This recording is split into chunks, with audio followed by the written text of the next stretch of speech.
Dear HBR, I hold a middle management sales position in my current organization with 5 people reporting to me. My company is going through some restructuring. We're a smaller subsidiary of the main company, and the larger firm currently has 3 vacant sales roles.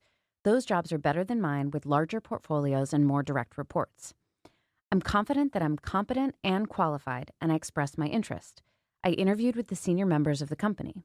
A week later, I received feedback that the management likes what I've accomplished. However, they seem to have concerns about my facial expressions, which some people apparently perceive as looking tense or angry. This is really confusing to me. It's the first time I've gotten feedback that isn't about my performance. My clients speak well of me, and I haven't heard from anyone that I have aggressive body language or that they're offended by my look. I'm always calm. But maybe my face doesn't show it? Or do you think this is just an excuse? How can a facial expression be an obstacle to moving up the management ladder? Could this be gender bias? Are women's facial expressions viewed differently or more critically than men's? I see many men who look at people the same way I do, but I don't see them getting this feedback and having it hurt their careers. What should I do?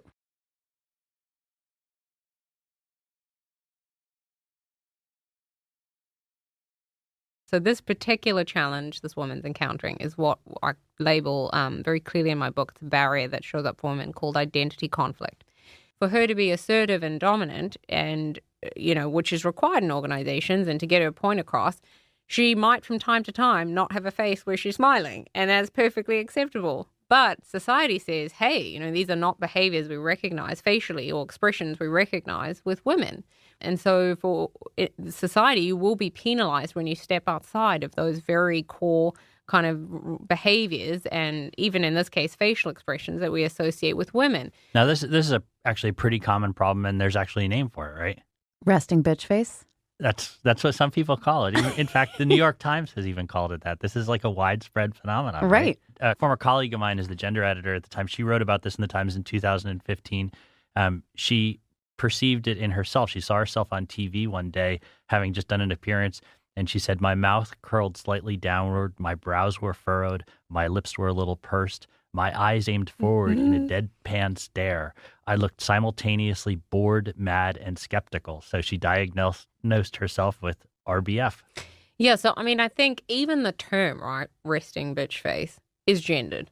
No question. Right? No question, yeah. I have an issue just even with that term. So if I was to follow the traditional approach to solving this, which is the lean-in school of thought, which, for me, I've sort of a major issue with, I would be advising women, which is what some research shows, that actually be assertive, but also at the same time be nurturing and be kind and be compassion. So walk this very narrow range of impossible Goldilocks standard of behaviors So in this and get case, it just right. In this case, just smile So more, right? okay, so let's do that, right? Let's play that out. So you're in a meeting, you're being assertive, but I want you to be assertive while you're smiling. That's weird. Like, that's a very strange way to show up at work, right? To be assertive, but to also do it while you're smiling is a very strange dynamic. And it's not actually something that we require of men. No, that's definitely true. And I think that I tend to smile and laugh and conform to gender norms in terms of my facial expressions. But I think maybe that holds me back, as you said, Michelle, because people don't see me as acting like a leader all the time. So my first message is, hey, this is not you. This is a gender issue that is clear as day. And we see it extend to, and something I think people might be interested to hear, into even clothing. So there is a great research study that shows this dynamic play out when it comes to clothing.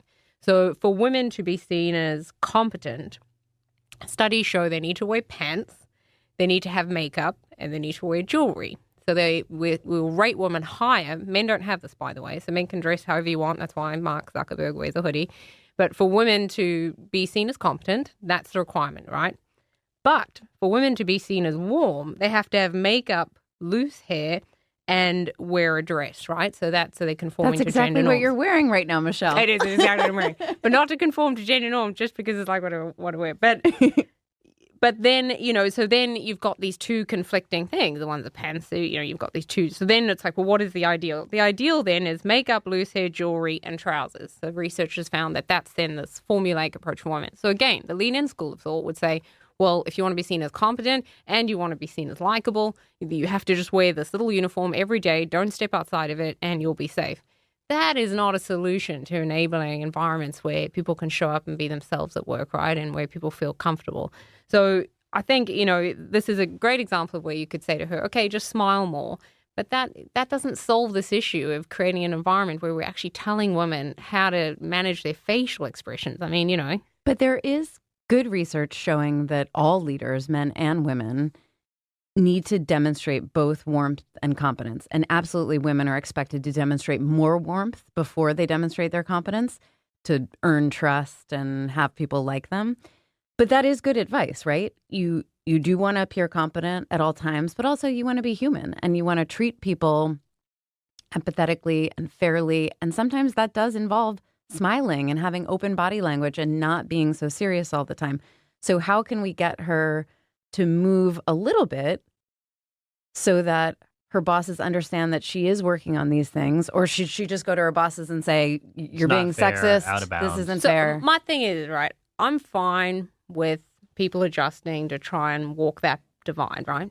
But the reality is that should not be the solution to inequality in organizations. Like, change all of that if you want to, but only do that once you know that your organization truly has a culture of equality and truly is supportive of everybody to succeed and truly is enabling women. I mean, I don't know the sort of cultural aspects of this organization, but if she is certain that her organization has her best interest at heart and is supporting her to advance and is, enabling her, and that there's not sort of marginalization, discrimination on a daily basis, then And sure. would deliver tough feedback to a man. Exactly. And that men get similar feedback, right? Because that's one of the first indicators. Like, is this something you would ask a man to do? And if it is the case, then sure, proceed. And if you think it's helpful, if you think this is realistic, but don't gaslight women into having to change aspects of themselves in order to try and overcome some gendered barriers in advance. Because again, there's no guarantee that she'll be able to get this right in every situation. So I think that's a really, it's an important point, and it's a nuanced point between at what point does an individual engage in meaningful and helpful self-development, and at what point does that turn into fixing myself to try and adapt to a work environment that's never going to value me in the same way it does a man.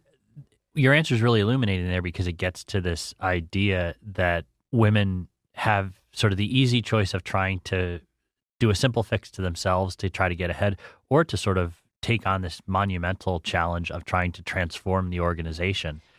Honestly, this is an educational issue in organizations. So from the day one of employees starting, like, we should have, induction programs where we educate from day one, leaders, employees, and everybody about how inequality shows up, about what the barriers are.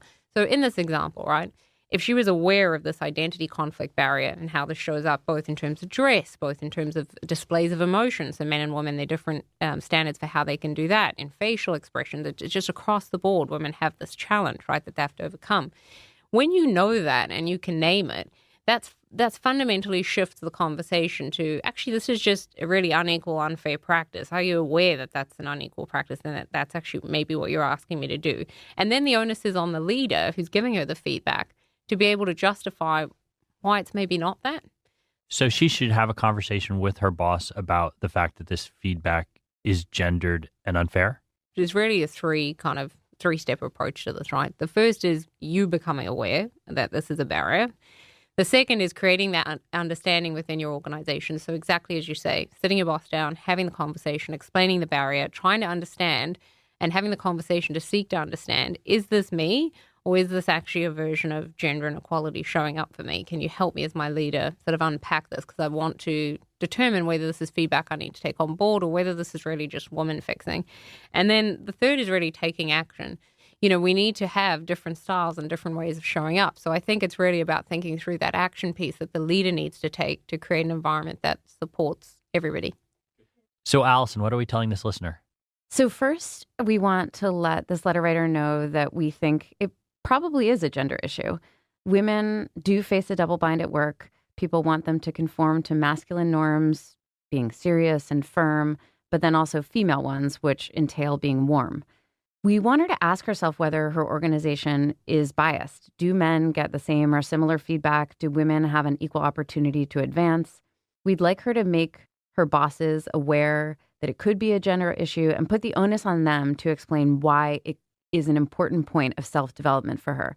She should keep an open mind. It could be, But at the same time, we want her to advocate for herself. Michelle, thanks for coming on the show. Thank you so much for having me. That's Michelle King. She's the director of inclusion at Netflix. And her new book is The Fix: Overcome the Invisible Barriers That Are Holding Women Back at Work.